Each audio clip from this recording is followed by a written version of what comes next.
Bhindi masala in a restaurant style is very tasty.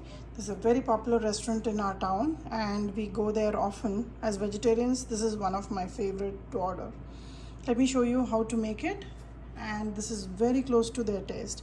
If you know who I'm talking about, let me know in your comments. These are some fresh okra from my garden, and I'm going to make bhindi masala with this. This is going to be a gravy preparation and very delicious. If you have the base gravy ready with some extra tomatoes, this should be in a jiffy. Cut these okras in about a 1-inch piece size because we're going to shallow fry them like so.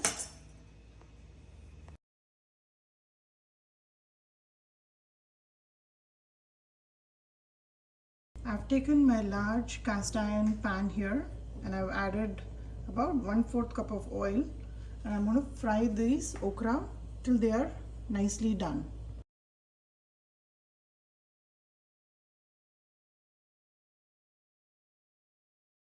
While roasting, add some salt, maybe a teaspoon and a half.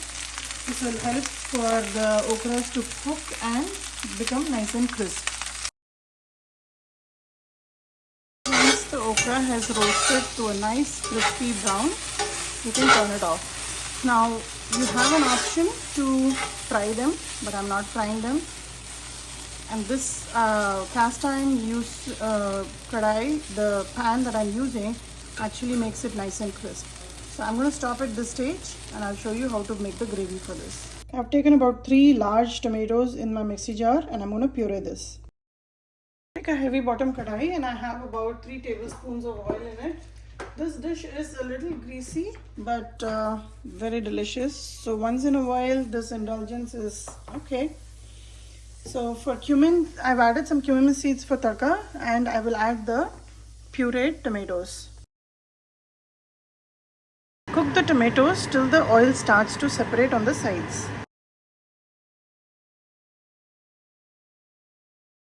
When you start seeing that the oil is separating, take your base masala and add about half a cup of it to the tomatoes. Since there is all the spices in the base gravy, we don't need to add anything extra other than salt. So just mix it well and allow this to cook till again you see oil separating on the sides. Cover and cook so your gas stove doesn't get dirty, the oil is not splashing everywhere. Just a controlled way of cooking. So mix it well and cook it till you see oil coming on the sides.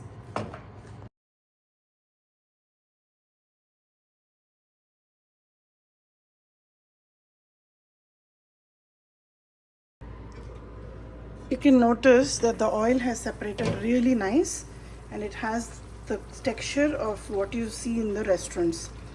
Now at this stage I'm going to add salt. I'm yet to add salt. So we have already added salt for the bhindi, the okra. I'm adding salt for the gravy now. And besides that, I will add around half a teaspoon of garam masala. This is the pure garam masala that I make. The link I'll provide in the description. Just mix it well. And now you can, to this gravy, I'm going to add the okra. Just mix it well so the masala is well infused.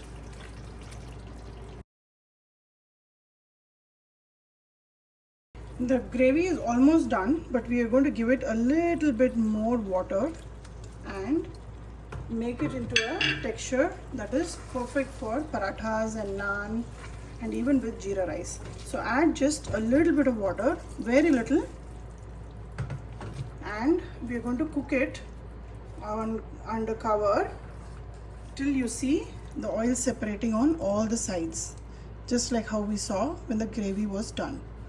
And because it's a restaurant style gravy, all the restaurant gravies are a little tasty because they add a little bit of sugar on it. So just about a teaspoon of sugar will do the trick. It will balance out the sourness, the spice. The gravy has been boiling for just about a minute and you can see how well this is cooked. You don't have to mush up the okra because we want it to stay nice and whole, and you can see how nice the gravy has come out.